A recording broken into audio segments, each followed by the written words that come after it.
Let's go to the 27th chapter of Acts, if you would. And once you get to the 27th chapter of Acts, we're going to read verses 13 through 19 there.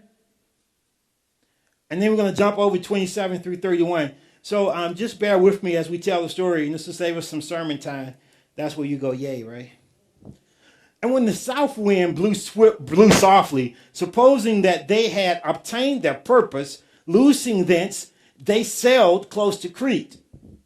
But not long after there arose against it a tempestuous wind called Euroclydon. And when the ship was caught, which means the ship couldn't go forward, it was caught because the winds were blowing against it, and could not bear up into the wind, we let her drive. And running under a certain island, which is called Clauda, we had much work to come by the boat, which, when they had taken up, they used helps, undergirding the ship, and fearing lest they should fall into the quicksands, straight sail, and so were driven. So he took out again.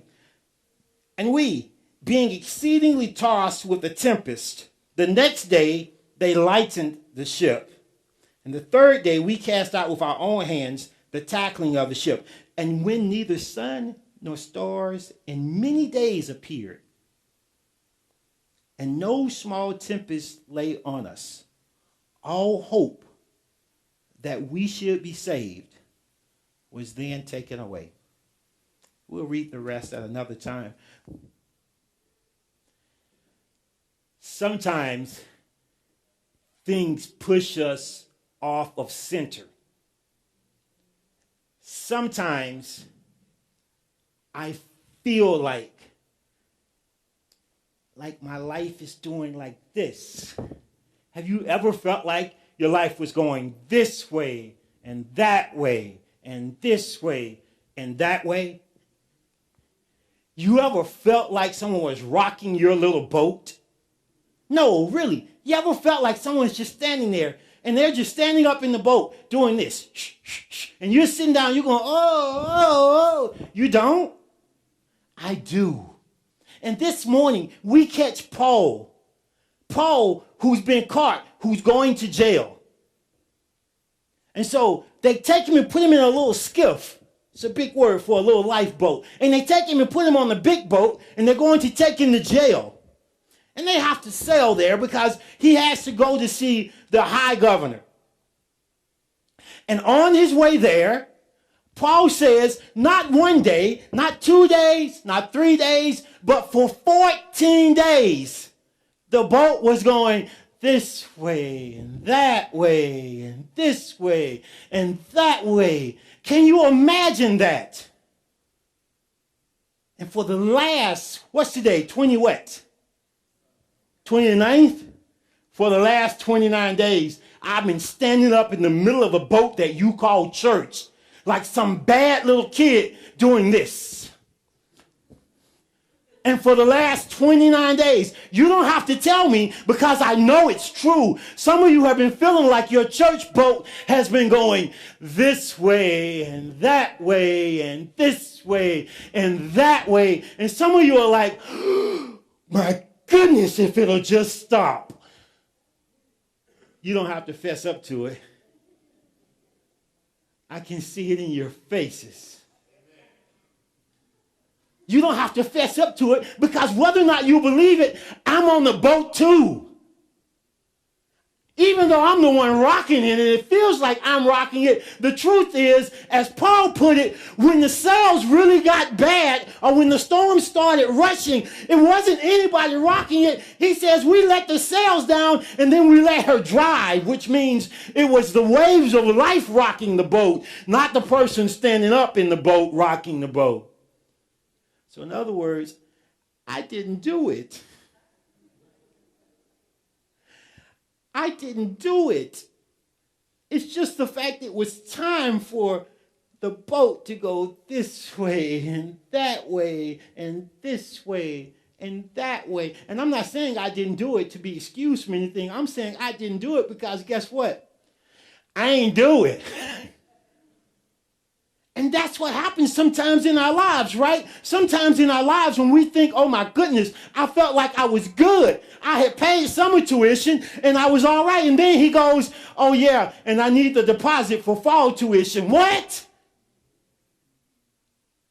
You know how it is? You feel like you got this one thing fixed on the car, Tony, and then as soon as you go to drive it, boom, something else happens and you're like, push it back into the driveway, boys. You're about to start all over again.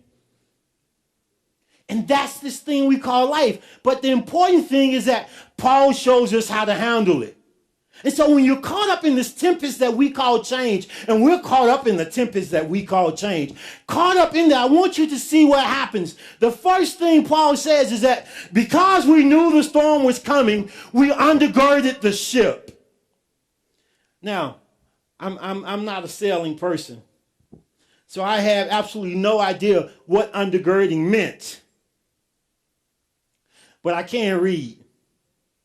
And this is what undergirding, Trey and Trey, you guys come on up here for a second. This is, hurry up, Trey and Trey, I don't have all day. This is what undergirding is. Undergirding is when they would take helps or ropes and they tie it to one side to this one and they run it and tie it to this one. And then they run it back over to this one and then they run it back over to this one, stay there, and then they run it back to this one. And so in the midst of it, in the bottom of the boat, if you look down, it looked just like her head, it looked like a bunch of weave.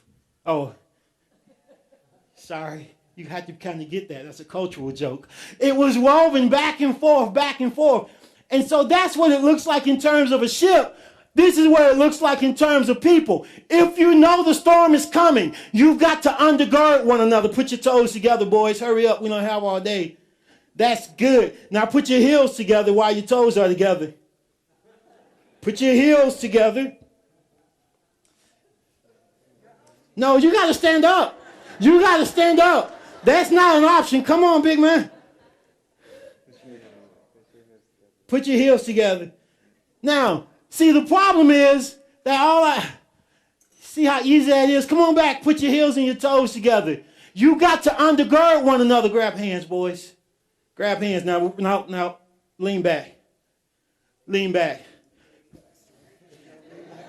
Lean back. Ready? Go. And so this is what it eventually looks like. So that you begin to support each other. If you know it's coming, go ahead and do it, boys. If you know the storm is coming, you've got to hold on to one another.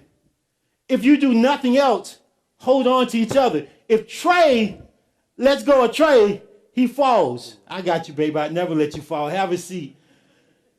In the midst of the storm, friends, we got to undergird ourselves. We know the storm is coming. If we don't hold on to each other, there's not going to be anything to hold on to. And so you don't have to like me, but goodness sake, undergird me. We got to be tied together by something that'll hold us together. Blessed be the ties that bind us together. Somebody said, blessed be the ties, and those ties were the love of Christ. Somehow we've got to have the love of Christ that holds us together to the point that when one of us starts to fall, the rest of us will pick them up. Amen.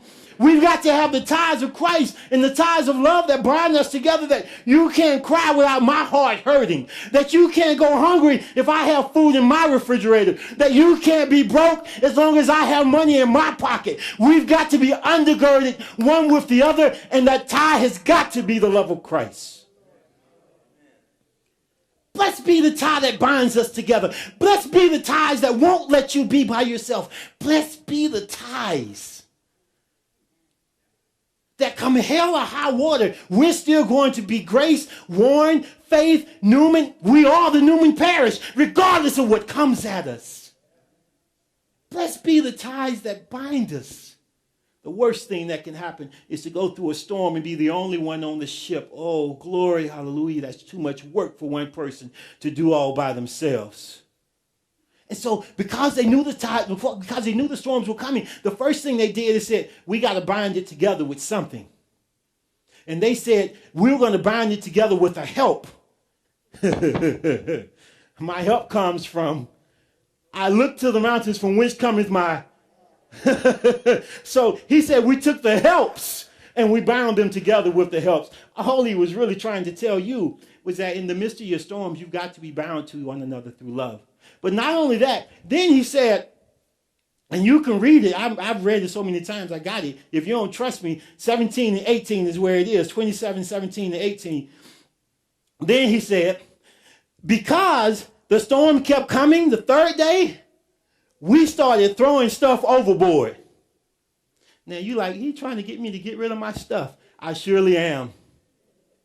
I surely am trying to convince you that there are some things that you just need to throw away. Now let me help you out. This person who will go unnamed.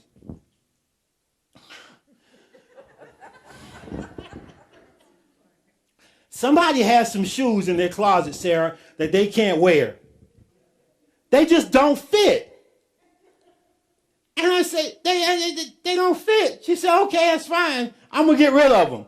That was 8 months ago. This morning, I got up. Shoes still there. And while we laugh, and some of us have some things in our lives that they don't fit us anymore, but we just want to let it go. And I'm not talking about clothes either. There are some things in our lives that really we need to get and throw overboard. But this is the part that you really need to hang on to. It's not a question of waiting for someone else to throw it overboard. Paul said, it got so bad, I started throwing stuff overboard myself. See, in the midst of the storms, this is how a lot of us operate. Oh, God, you got to help me. God, you got to help me. God, you got to help me. God, because we become so satisfied and so infatuated with our own pity party that we don't want to do anything for ourselves but go into the kitchen and lick the pans clean. And so instead of trying to do stuff for ourselves, we sit there waiting for God to fix it. God, give me a job. You going to get up? God, give me a job. You going to look in the newspaper? But God, give me a job. It's like the guy who's sitting there and the flood starts coming and they send the boat by and they say, come on, get out. He says, no, God will save me. An hour later, he's on the third floor. Another boat comes by. He says, come on, get it. He says, no, God will save me. 2 hours later, he's standing on the roof. A helicopter comes. They say, climb up. He says, no, God will save me. Yeah, he died. And then when he got to heaven, he goes, God, I thought you were supposed to save me. And God's reply is, I sent you 2 boats and a helicopter. What else did you want me to do? And some of us are standing on the roof. The helicopter's there. All we have to do is climb to get out of the tempest. But because we're so caught up in the tempest, so worried and so afraid of the storms that we are immobilized and we don't or won't or can't do anything for ourselves. And consequently, we die as a result. You're like, I didn't die. No, but parts of us die every time we miss God an opportunity to take full advantage of what God has given us. Learn to help yourself. Stop asking God to do for us what God has equipped us to do for ourselves. And there are some things in your life us just need to get rid of. I'm sorry, we not that close yet. I can't use those jokes yet, can I? There are some things in our lives that we just need to dispose of. And we need to start doing it now. Well, not only that, after 14 days, Paul said, this is what happened. They saw the land, and they go 25 fathoms, 15 fathoms, 10 fathoms. For those of you who hadn't figured out, they're getting closer to the land. And because they started getting closer to the land, in result, they go out to the back of the ship, and they threw out 4 anchors. I was telling them earlier, there's a sermon in there about who you anchor and how you anchor yourself, but we won't preach that one today because it's almost time to go. Probably should have preached that one anyway. So when the ship gets anchored, all of the ship people, they get together and they say, we're going to sneak up to the front of the ship, and under the guise of acting like we're going to throw out anchors in the front, we're going to let the lifeboat down. And when we let the lifeboat down, we're going to jump on the lifeboat and row away. We can control the lifeboat, but this ship is going to crash and they're going to die. We got to get off of this. I know that doesn't sound familiar yet. Paul sees them. And then Paul says to the centurions,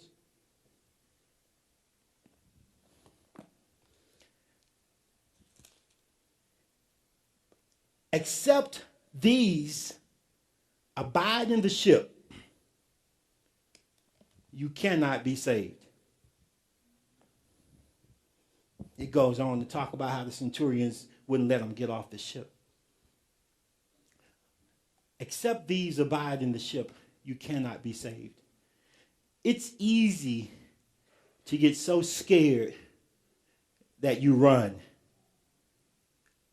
It's easy to get so caught up in the storm that you run. They were so afraid, and Paul was speaking the truth here. There were different types of people on the boat.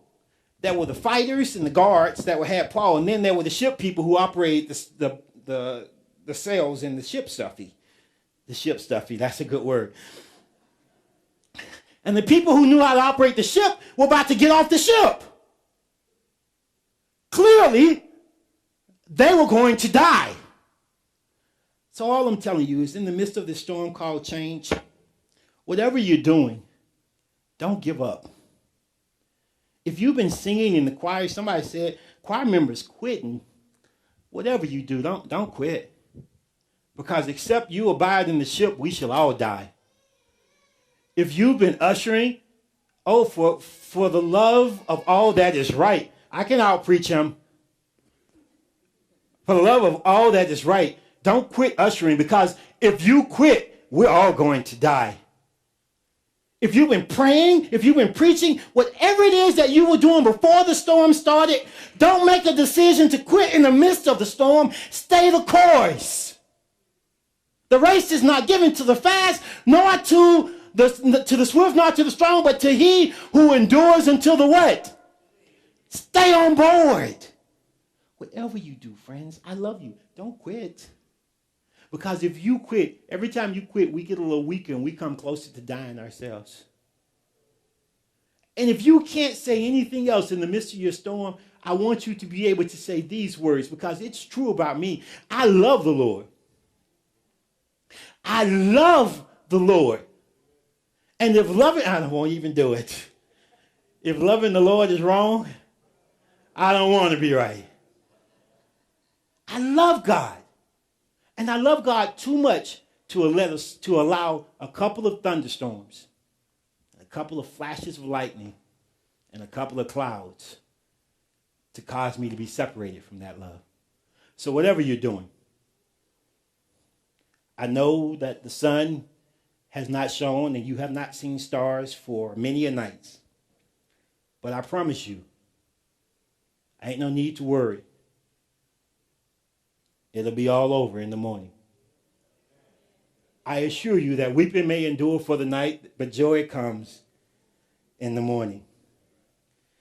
I will assure you this, that I have never seen the righteous forsaken, and I've never seen his seed beg for bread. God will come through. You may come out on the other side a little wet, but we're going to come out on the other side. We may come out on the other side a little battered, but Paul said, I was beat down, but I was not beaten. I was pushed on every side, but I never quit. If nothing else, I need you to know that you can make it through this. Whatever you're going through, you have a God who loves you so much that he will not allow your ship to sink. And I'm not talking about church now. Whatever in your personal life, whatever storms have caused the sun and the stars not to shine in your life, I need you to know right now that God loves you so much that you will see the sun again.